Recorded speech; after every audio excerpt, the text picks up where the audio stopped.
tidak bisa dibuka dengan kekerasan. Akhirnya, ketiganya harus mencari jalan lain.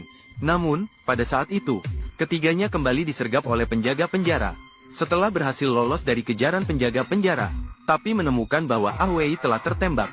Dalam situasi seperti ini, Paman Long harus mengambil risiko mengorbankan dirinya sendiri, mengaktifkan rencana B. Dia meminta Arno membawa Ah Wei bersembunyi di bawah pintu besi sebelumnya. Dia pergi ke ruang mesin untuk memutuskan semua sumber listrik. Dan pada saat memutuskan listrik, mereka memiliki 5 detik untuk membuka pintu magnetik, melarikan diri ke atas. Lalu bagaimana denganmu? Saya akan keluar. Saya punya rencana B. Namun sayangnya, Ah Wei tahu dia tidak bisa bertahan lebih lama. Jadi dia membiarkan Arno pergi lebih dulu. Dia sendiri bertahan di belakang. Pada saat ini, Arno akhirnya mengenali Ah Wei di depannya lagi. Akhirnya, dia harus menahan kesedihannya dan meninggalkan tempat kejadian. Sementara itu, di sisi lain, Paman Long telah tiba dengan cepat di ruang mesin. Setelah beberapa langkah, dia memutuskan semua sumber listrik kapal pesiar. Dan Arno juga memanfaatkan kesempatan, mengangkat penutup dan tiba di geladak dengan lancar. Pesawat pendukung juga tiba tepat waktu. Arnold tidak berani menunda sedetik pun. Di bawah perlindungan teman-temannya, berlari menuju helikopter di tengah hujan peluru. Saat ia tiba di depan helikopter dengan lancar, Terminator muncul dalam sekejap.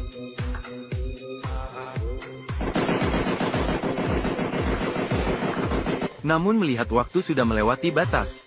Namun Dragon Uncle masih belum terlihat, dan menghadapi peringatan yang semakin banyak, Arnold terpaksa membiarkan helikopter lepas landas terlebih dahulu. Saat ia pikir Dragon Uncle tidak akan bisa melarikan diri, tiba-tiba muncul bayangan seseorang di permukaan laut. Arnold segera menurunkan ketinggian dan menurunkan tangga. Ternyata setelah mematikan listrik, Paman Long selalu bersembunyi di dalam tangki air. Dan begitu sistem listrik kapal kembali menyala, mode pembersihan mandiri tangki air juga akan diaktifkan. Akhirnya Dragon Uncle terbawa oleh arus laut ke lautan. Pada saat itu, sang kepala penjara yang tidak putus asa juga naik ke geladak. Melihat Paman Long akan segera diselamatkan, akhirnya mengeluarkan pistol dan menembak dengan liar. Namun dia tidak pernah menyangka, ini akan menjadi kemarahan tak berdaya terakhirnya. Melihat situasi ini, Paman Long juga tidak lagi memperlakukannya dengan baik. Mengambil pistol yang dilemparkan oleh Arno dan membalas tembakan. Namun yang aneh adalah, dia tidak langsung menembak kepala penjara, melainkan menembak tong minyak di sampingnya.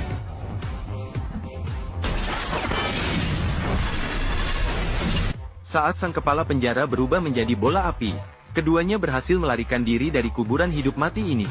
Namun ini belum terlambat. Paman Long segera mengetahui kebenaran di balik kejadian ini, menggunakan cara yang sama untuk membalas dendam kepada rekan pengkhianatnya, dan mengirim rekan bisnis yang telah mengkhianatinya ke kapal pesiar.